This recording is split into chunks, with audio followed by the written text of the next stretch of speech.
কয়েকদিনে ইরানের মিসাইল হামলায় রীতিমতো নাকানি চুবানি খাচ্ছে ইসরায়েল।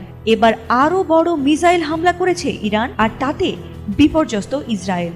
নিরাপদ আশ্রয়ের খোঁজে পালিয়ে বেড়াচ্ছে ইহুদিরা।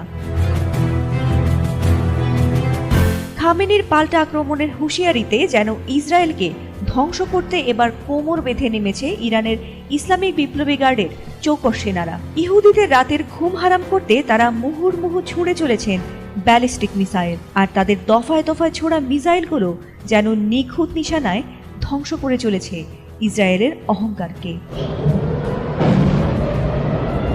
তারই ধারাবাহিকতায় এবার নবম দফায় ইরানের মিসাইল আঘাত হেনেছে ইসরায়েলে। দেশটির হাইফা ও তেল আবিব শহর লক্ষ্য করে ড্রোন ও ক্ষেপণাস্ত্র